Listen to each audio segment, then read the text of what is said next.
I've got 2 more minutes in the ring with you, kid. You better pucker up.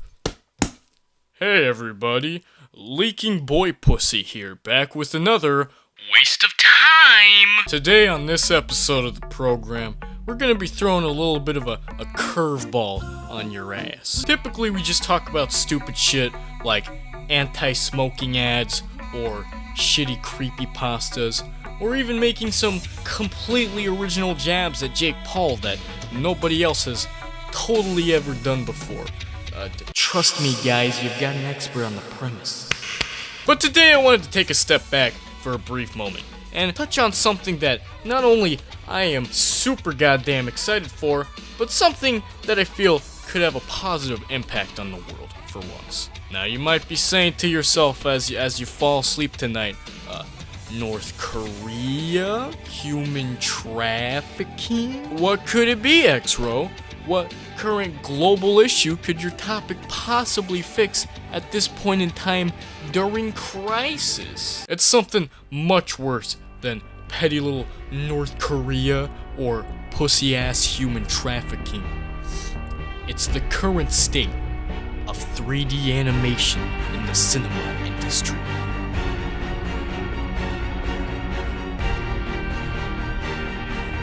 In case you still don't know what I'm talking about, or you just want me to get to the goddamn point already because you read a title like a fucking normal human being would, I'm referring to the new stop-motion Wes Anderson movie, Isle of Dogs. Now, I'm not gonna sugarcoat it, I'm super fucking hyped for this movie. If it's not my most anticipated film...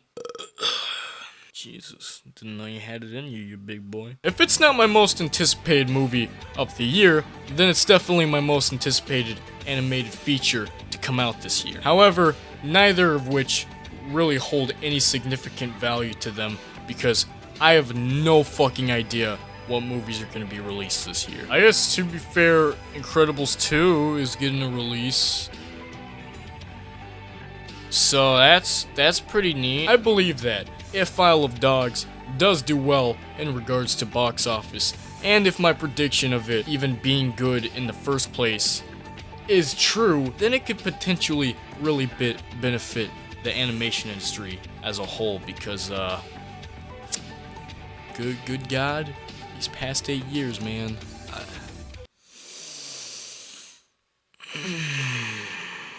But more on that one later. Not to mention that there is, in fact, a considerable amount of hype being built around this film, just judging from the likes and amount of views obtained without even really being advertised all that much outside of the internet. And I'm about to touch on why that is, and why it touches the hearts of thousands without even being released yet. I believe that all the popularity and press surrounding this movie can all be directed back to one source.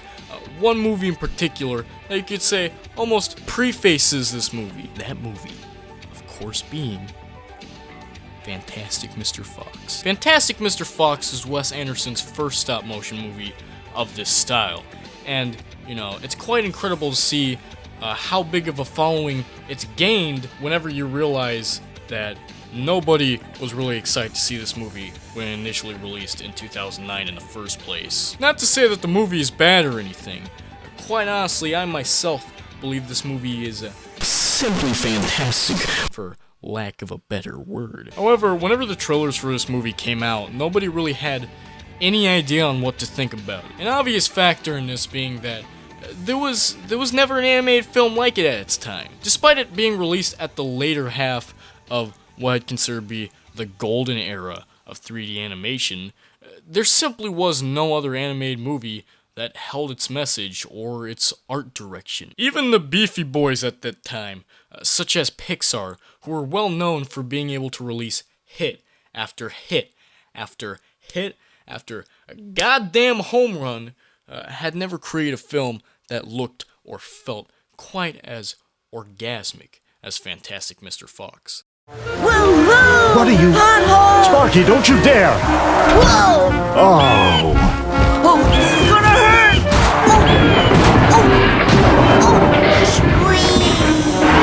Oh! Sparky!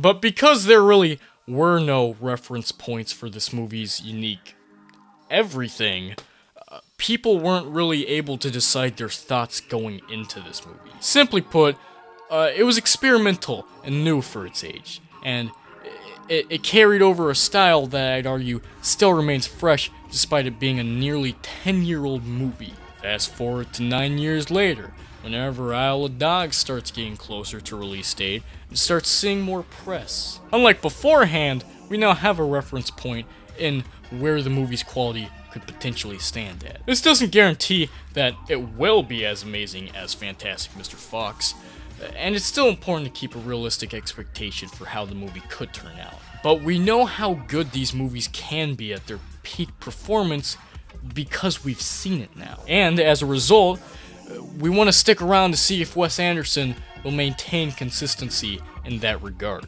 Thus marks potential success for this movie, and if this movie comes through successful enough, maybe it'll spark a tectonic shift in the animation industry. Who knows?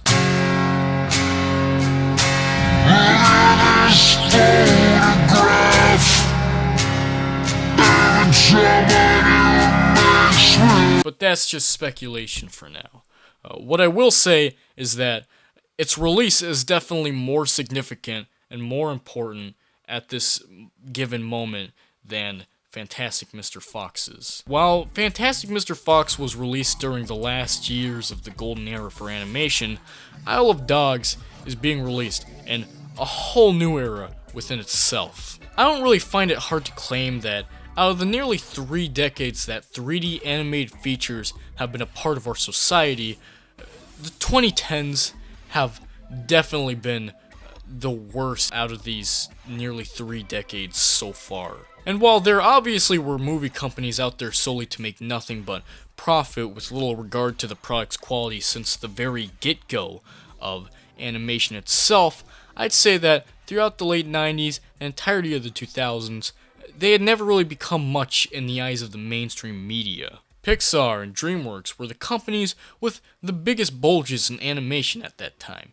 and understandably so. However, at the very start of the decade in 2010, we started seeing success in smaller companies, like Illumination Animation, an animation company who's almost grown bigger than Pixar itself, and whose success has affected the entire industry for the worst. Within every Illumination Animation movie, the production just gets cheaper and lazier and cheaper and lazier. Yet, because of those movies' tremendous success, other companies latch onto this idea that you don't even have to fucking try anymore, dude. Just do whatever. Do whatever comforts you most, man. Who fucking cares, yo? The level of laziness in this film astounds me. The movie honestly couldn't give less of a shit. The animation is terrible. They keep recycling the same elements, often reusing backgrounds and props just because they were too lazy to make new ones. Even a weaker Pixar movie like Monsters University has some fantastic animation and loads of originality when it comes to creature design. Then you start to realize what Illumination Animation is doing. The simplicity of the animation in all their films isn't a stylistic choice, it's because they're lazy. And from this attitude, we've seen subject to some of the least original, most uninspired pieces of shit to ever plague this art form. Obviously, there are some exceptions. I mean, not every movie is garbage. That'd be retarded and unrealistic to say the least. But it's very normal now to see an animated movie with copied assets from other animated movies with other copied assets. And no, I don't mean in the character models or songs or anything like that. I mean in characters, in plot, and in overall execution. Basically, what I'm trying to get at here is that a lot of the art form now is just a soulless cash grab from major corporations to try to get small, underage asses in the seats of theaters. Yes, I realize that money is a very important factor in all things created and produced, but the ideas of these movies are so uncreative and so unoriginal that you can tell fairly quickly that its only purpose for existing in the first place is just to make more money, and nothing else. This is especially painful when you realize that this wasn't always the case. The industry took off as big as it did, not only for its technological advancement, but also because of the layers of complexity that most of the films released by these big budget powerhouses obtained throughout their movie. There was an aspect of filmmaking every age could appreciate. And that's what makes a lot of these classic Pixar movies age like fine wine, as opposed to fucking Sing, or Trolls, or Home, or Boss Baby, or God forbid, the goddamn motherfuck emoji movie. Jesus Christ. I was willing to give that movie a shot because, you know, Lego Movie proved that it can be done.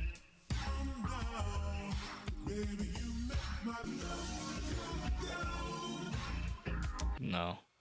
Not really. And for what great or good movies that have existed during this time period of mega shit stains aren't produced frequently enough to be seen as the norm of the medium like what it used to. Even the two big powerhouses of the animation industry that I mentioned before, DreamWorks and Pixar, even they have kind of fallen behind the line whenever it came to the 2010s. DreamWorks started making stupid child baby shit like fucking Boss Baby and Home, which just really kind of pandered to every other fucking animated movie out there. And then with Pixar, it's that just their movies in general haven't been as good as something that they would have made 10 years ago. This is why the release of Isle of Dogs is quite significant and important, considering the direction 3D animation has undergone, and where my hopes of this becoming a successful movie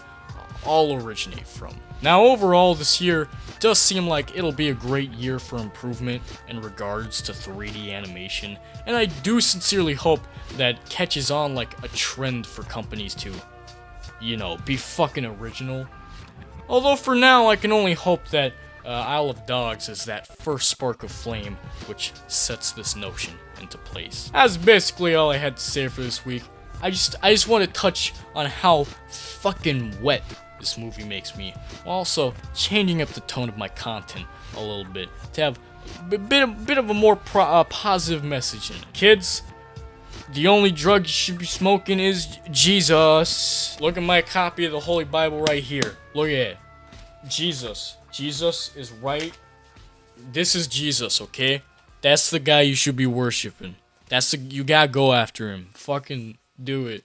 Your life will be completely satisfied if you follow religion and not the earthly possessions that this world may give you.